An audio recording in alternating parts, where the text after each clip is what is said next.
This is Bobby C, and I can't think of a better way to start a look at sports this week than popping some bubbly with the Bronx Bombers.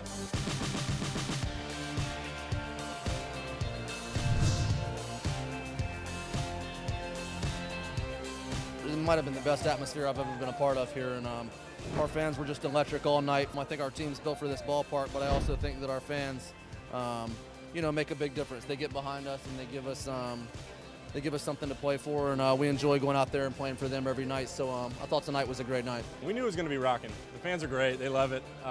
We loved it. We had a blast. So we're excited to keep it going. And I mean, just what a night, what a game. Yeah, just a lot of emotion. Guys were excited. Getting a chance to add 2 more runs and kind of open up our lead again. And man. That was a good one. Yeah. You defended that one. You working so hard. All the fun that's been had in the dugout recently and just the love that you guys seem to have, how much of a factor do you think that has been in this postseason run? It's been huge for us. We never take anything for granted. We just competing. I think we're having fun, man. We come in here every day to do our job, to play hard, and they're having fun. And that's happened the right way. I think we do the right way. I think we continue to do what we do, and we're going to be good. And we play hard the whole season. Nobody expected us to be here, but all we can do is focus what we can control and then just go from there. So it's really nice, everybody that came up big since the first inning and on, that's what you want from all your players. And it's been amazing so far. So now we get to Cleveland. Now things just about to start. Tuesday night was a thing of beauty here in the Bronx, unfortunately for Yankee fans and the Bombers themselves. Thursday night in Cleveland was the exact opposite. Aaron Judge went from homering in his postseason debut against the Twins to striking out 4 times against the Indians and Game 1 starter Trevor Bauer. In the process, Judge became the 4th Yankee to post that line in a playoff game, something albeit that Johnny Damon and Mickey Mantle also did. Bauer chopped New York's big bats down to size, and former Met Jay Bruce drove in 3 runs as the reigning American League champions began chasing their first World Series title in 69 years with a 4-0 win over the Yankees last night.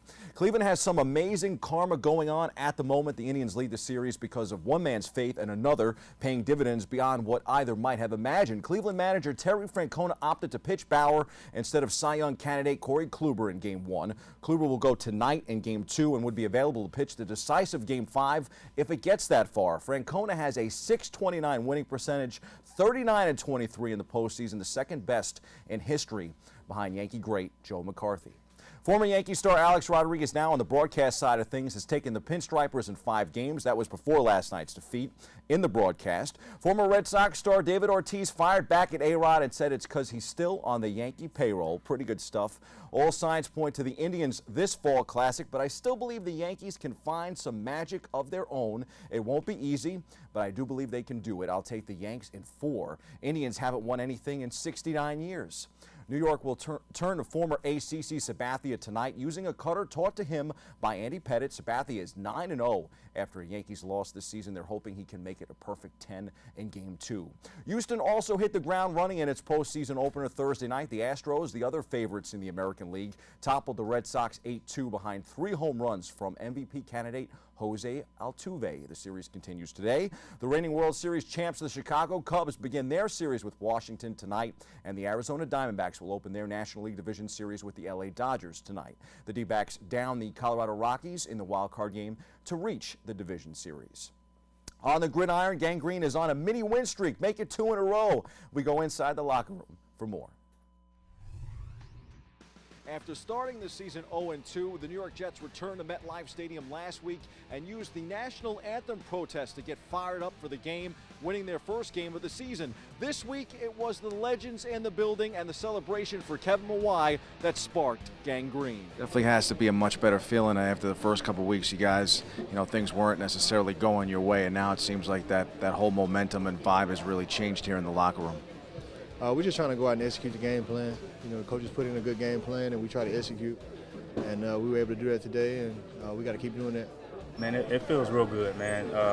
What you saw there was a complete team effort, man. And, we've been talking about all week just putting it together, man. Finally putting it together, and everybody playing as one, and you saw the results of it today. Before the season even started, they had us going 0-15, 0-16, whatever it was, but we can't listen to the outsiders. Only thing we can do is focus on the guys in the locker room, the coaching staff, and do what we do. It's fun. Everybody comes together. Everybody's pumping each other up, and And when you start to see a different unit have another unit's back, defense having offense's back, offense having defense, or special teams, and I think that's what breeds the trust that you need to lay a great foundation to be able to sustain. And so look back at Oakland, that's probably where it started and showed up today. The Jets upended Jacksonville 23-20, fueled by the legends in the building as the organization added all-time great Kevin Mawai to their Ring of Honor. Here's more on Kevin Mawai. In the National Football League, the center position will never get as much love as the quarterback, the running back, or the wide receiver. But when you played it as great as New York Jets legend Kevin Mawai, you deserve your own day. Here's more with Kevin Mawai, the newest member of the Jets Ring of Honor. Today, it's sincerely from my heart. I want to thank you for being very special for me to play in Maryland. I will never forget my time here with the New York Jets. I will be free fight the rest of my days. Kevin's an unbelievable person, and he's a heck of a player. And so to have those guys, to have those guys in the building and understanding the legacy and what they stood for and how they approached the game and how a guy like Kevin went about it. There's a ton of juice you draw from that. I saw him before the game, and obviously, I had a great experience with him. It's an honor that's well deserved, and I know that the next honor for him is also well deserved, and being in the Hall of Fame. One of the reasons that he's here is because Parcells believed we needed a guy to block two guys in our division. One played in Buffalo and one played in Miami. Kevin did a great job in blocking both of them, and that's why he's in the Ring of Honor today. And Kevin was that guy who knew everything, who knew where everyone was supposed to be, and he's the only reason, I guarantee you, the only reason that I ended up in the Hall of Fame.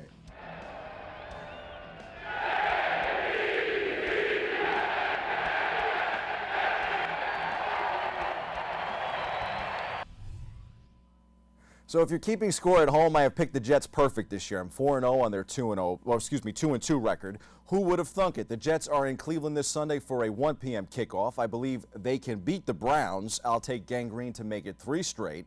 As for the New York Giants, I have not made one right prediction for Big Blue this season. I am 0-4, as is the lowly G-Men. They lost another heartbreaker last week in Tampa Bay. A last-second field goal by former Jet Nick Folk sunk the Giants 25-23. They return to MetLife Stadium this Sunday for a 1 p.m. showdown with another winless team in the L.A. Chargers. Quarterbacks Phillip Rivers and Eli Manning both bring triple-digit consecutive start streaks into Sunday's tilt, signs of a craft well honed, but the two are hoping to build something else, a win streak. That, of course, starts with 1 win. I'll pick against the Giants this weekend. Maybe that will do the trick. Thumbs down to them. Odell Beckham Jr. said Tampa Bay knew the Giants' plays. The Giants say they've been trying to diversify their offense, but the results haven't been overly encouraging. If they lose this week, I think Ben McAdoo will be fired. GM Jerry Reese may not be far behind. Thursday Night Football showcased the reigning Super Bowl champion New England Patriots. The Pats have looked far from super to start their title repeat. Tom Brady threw for 303 yards and 1 touchdown, and New England's porous defense showed some signs of improvement, though, in a 19-14 victory over the Bucs. The Pats are 3-2, a mark the Jets can match on Sunday. On the ice, the Colorado Avalanche got the new season off to a winning start and spoiled Kevin Shattenkirk's first game with his hometown team, the New York Rangers. Colorado scored the tie-breaking goal late in the second period, and the Avalanche beat the Broadway Blue Shirts 4-2 in the team's opener Thursday night. The Rangers are in Toronto Saturday. On the basketball hardwood, the Brooklyn Nets topped the New York Knicks 115-107 in preseason action Tuesday night. They also defeated Miami 107-88 last night. The Knicks are in Washington tonight for their second preseason contest. The Minnesota Lynx are WNBA champions once again. Minnesota won its 4th title in franchise history Wednesday with an 85-76 victory over the Los Angeles Sparks in the decisive Game 5 of the WNBA Finals at Williams Arena at the University of Minnesota. The win continued the Lynx pattern of championships every other year as they prevailed in 2011, 2013, and 2015 as well. Maya Moore scored 18 points and grabbed 10 boards. She's the WNBA's version of Kobe Bryant. Rings, rings, rings. From the MLS, New York City FC is on the road to face the New England Revolution on Sunday. That game gets underway at 5 p.m. Those are the headlines. We hit the C-list for some funny commentary from comedian Larry David.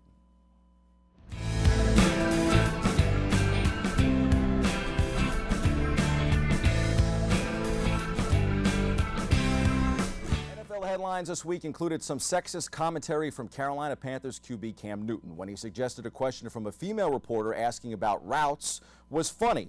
Newton has since had his yogurt ads from Dannon pulled and needed to make an apology. Of course, those comments were not funny, but Larry David's take on the Jets most definitely were. David is pretty upset by the Jets' winning streak. The Brooklyn-born comedian calls himself a Jets fan, but he apparently wants them to tank for a top quarterback in next year's draft. He shared his feelings during a phone interview on the Dan Patrick Show that also featured the legendary Al Michaels. It went like this. Al Michaels saying, "Your Jets are doing great." David, "Oh God, please, what's wrong with them?" Patrick, "Wait, no, you've won 2 games." David, "No, I don't want to win any games. I'm sick about this." Looking ahead to the 2018 draft, Patrick asked David if he prefers UCLA's Josh Rosen or USC's Sam Darnold. After a pause, David replied, "I gotta go with the Jew." David, of course, is Jewish. He's making the media routes to promote the relaunch of Curb Your Enthusiasm. Jet fans, I would still curb your enthusiasm if you win on Sunday in Cleveland, but at least the team is showing some signs of life and fight, something the organization can build from next year regardless of draft position. That's your sports. I'm Bobby C.